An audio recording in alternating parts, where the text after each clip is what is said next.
بسم الله الرحمن الرحيم. الرحمن علم القرآن، خلق الإنسان علمه البيان. الشمس والقمر بحسبان، والنجم والشجر يسجدان. والسماء رفعها ووضع الميزان، ألا تطغوا في الميزان. وأقيموا الوزن بالقسط ولا تخسروا الميزان. والأرض وضعها للأنام، فيها فاكهة والنخل ذات الأكمام، والحب ذو العصف والريحان. فبأي آلاء ربكما تكذبان؟ خلق الإنسان من صلصال كالفخار، وخلق الجان من مارج من نار. فبأي آلاء ربكما تكذبان؟ رب المشرقين ورب المغربين. فبأي آلاء ربكما تكذبان؟ مرج البحرين يلتقيان، بينهما برزخ لا يبغيان. فبأي آلاء ربكما تكذبان؟ يخرج منهما اللؤلؤ والمرجان. فبأي آلاء ربكما تكذبان؟ وله الجوار المنشآت في البحر كالأعلام. فبأي آلاء ربكما تكذبان؟ كل من عليها فان، ويبقى وجه ربك ذو الجلال والإكرام. فبأي آلاء ربكما تكذبان؟ يسأله من في السماوات والأرض كل يوم هو في شأن. فبأي آلاء ربكما تكذبان؟ سنفرغ لكم أيها الثقلان. فبأي آلاء ربكما تكذبان؟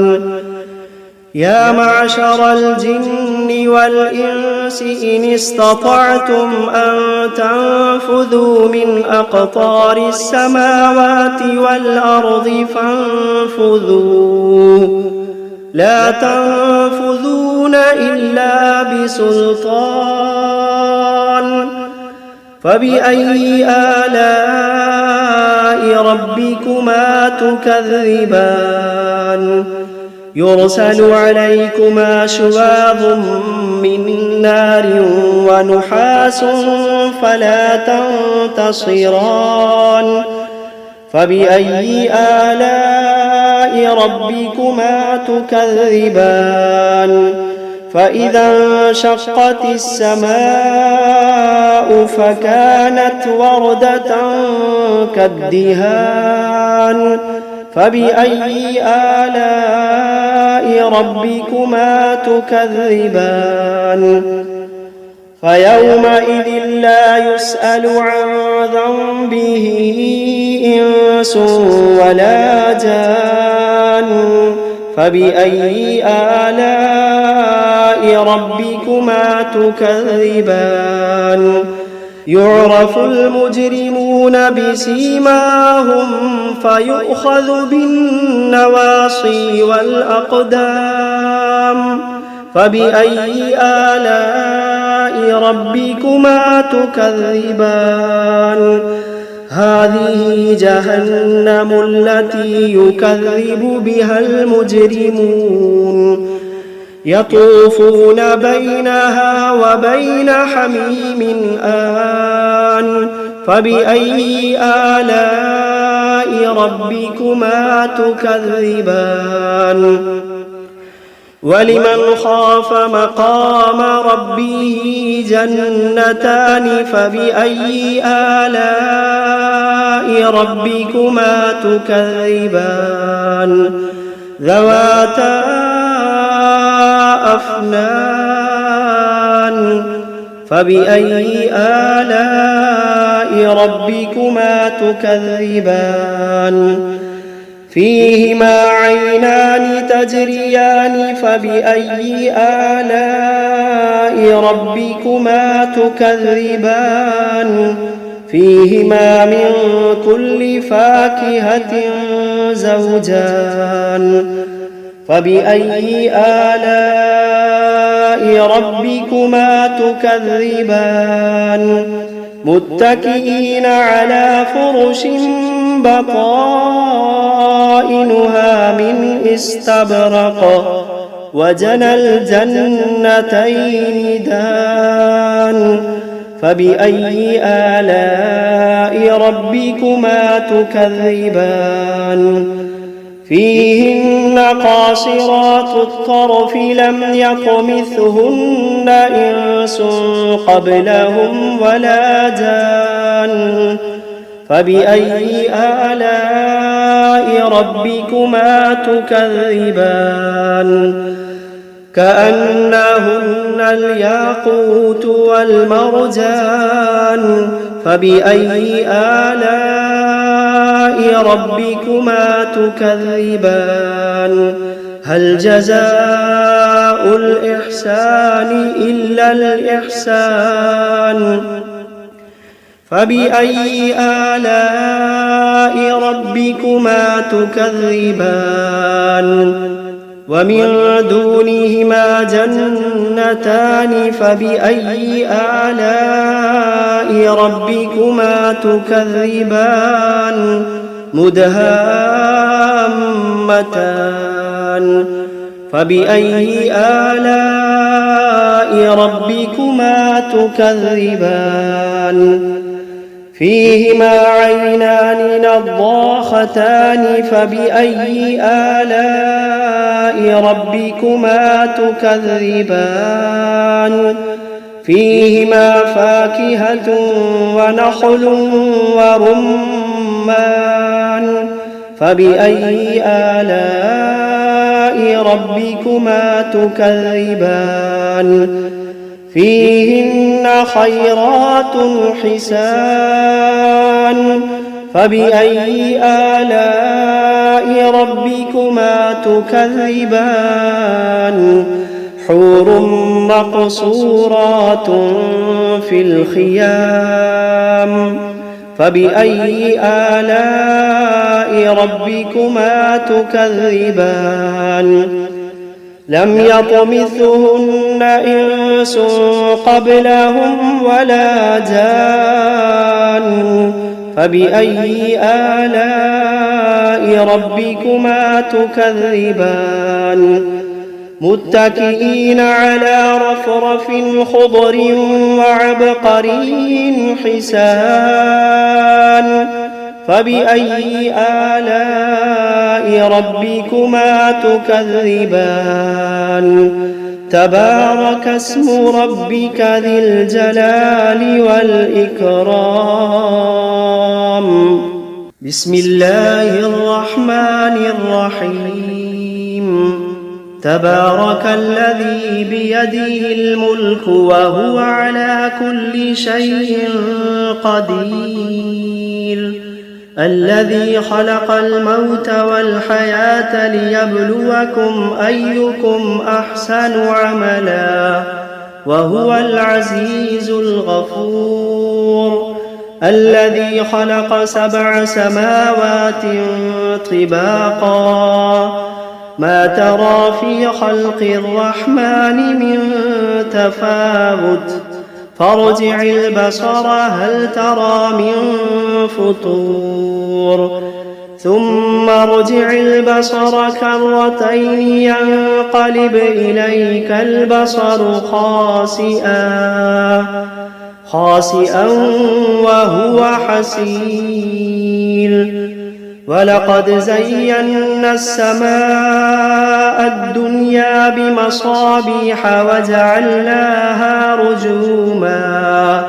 وجعلناها رجوما للشياطين وأعتدنا لهم عذاب السعير وللذين كفروا بربهم عذاب جهنم وبئس المصير إذا ألقوا فيها سمعوا لها شهيقا وهي تفور تكاد تميز من الغيظ كلما ألقي فيها فوج سألهم خزنتها ألم يأتكم نذير قالوا بلى قد جاءنا نذير فكذبنا وقلنا ما نزل الله من شيء إن أنتم إلا في ضلال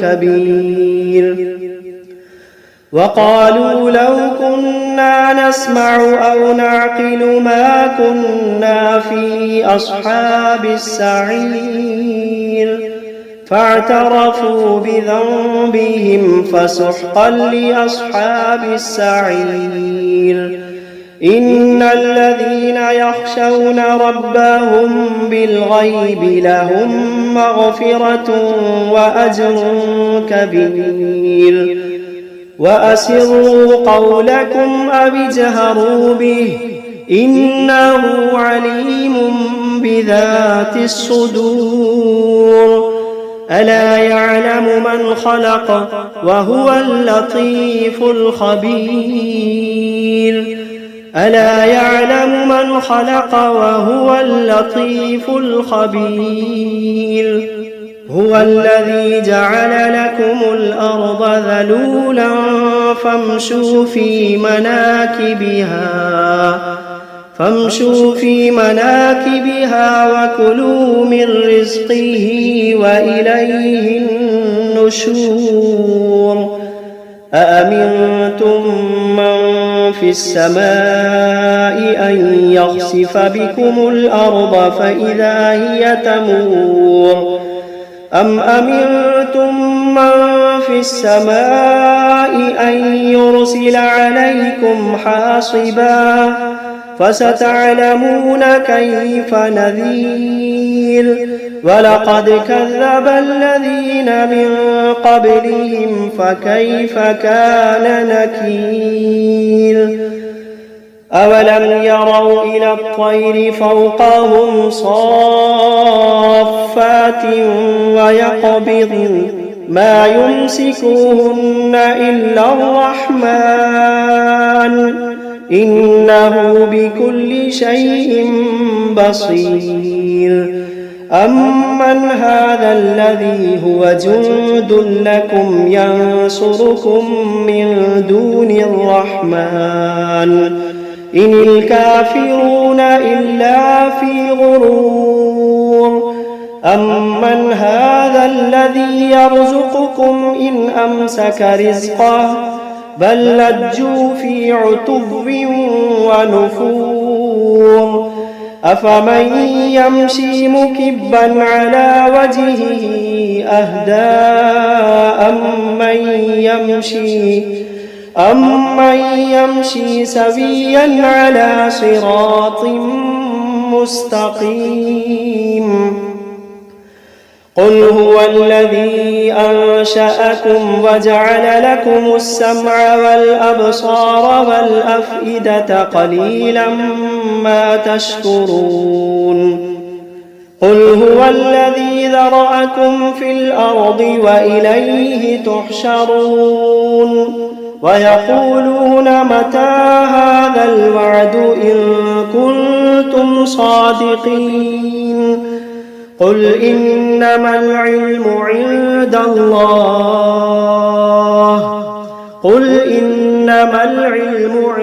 الله وإنما أنا نذير مبين فلما رأوه زلفة سيئت وجوه الذين كفروا وقيل هذا الذي كنتم به تدعون قل أرأيتم إن أهلكني الله ومن معي أو رحمنا فمن يجير الكافرين من عذاب أليم قل هو الرحمن آمنا به وعليه توكلنا فستعلمون من هو في ضلال مبين قل أرأيتم إن أصبح ماؤكم غورا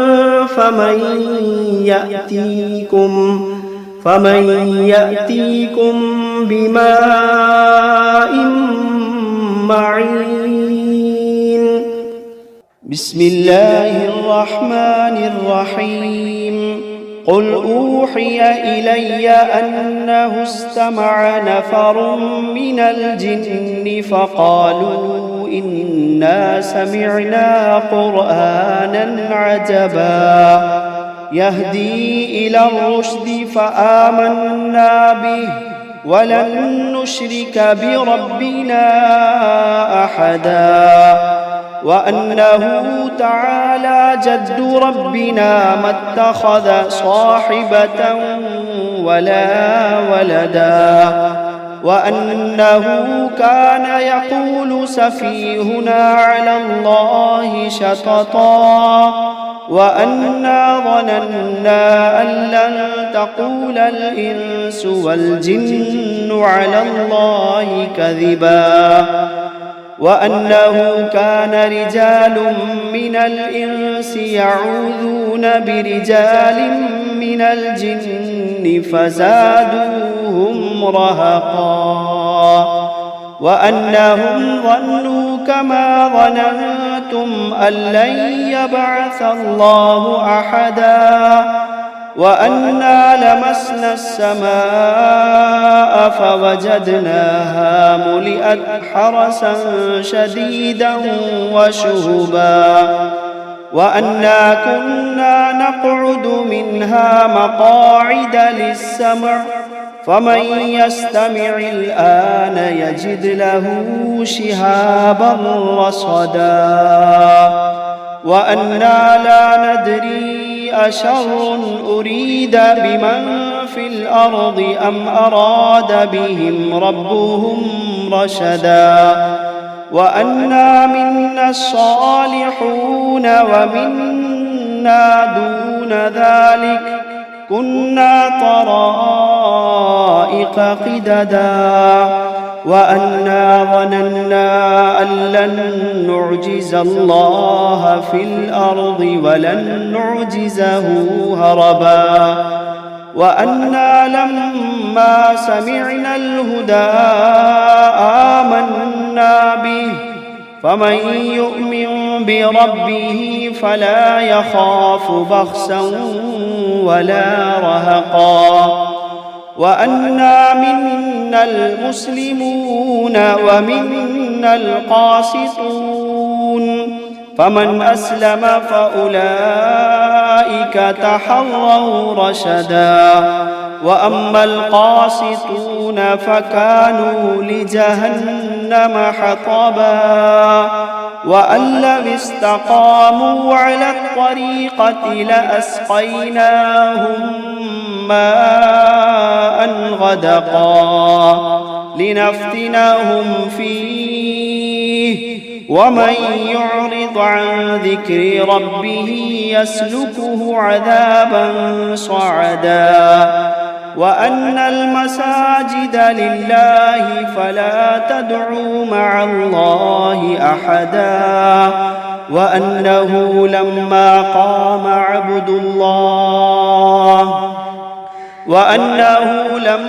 قام عبد الله يدعوه كادوا يكونون عليه لبدا. قل إنما أدعو ربي ولا أشرك به أحدا. قل إني لا أملك لكم ضرا ولا رشدا. قل إني لا أملك لكم ضرا ولا رشدا. قل إني لن يجيرني من الله أحد.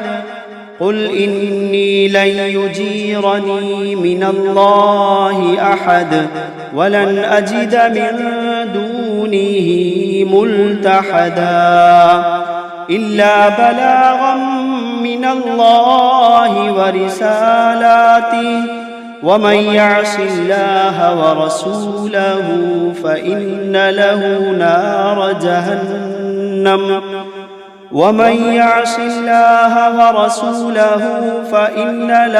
نار جهنم خالدين فيها أبدا. حتى إذا رأوا ما يوعدون فسيعلمون من أضعف ناصرا وأقل عددا. قل إن أدري أقريب ما توعدون أم يجعل له ربي أمدا. عالم الغيب فلا يظهر على غيبه أحدا إلا من ارتضى من رسول فإنه يسلك من بين يديه ومن خلفه رصدا ليعلم أن قد أبلغوا رسالات ربهم وأحاط بما لديهم وأحصى كل شيء عددا.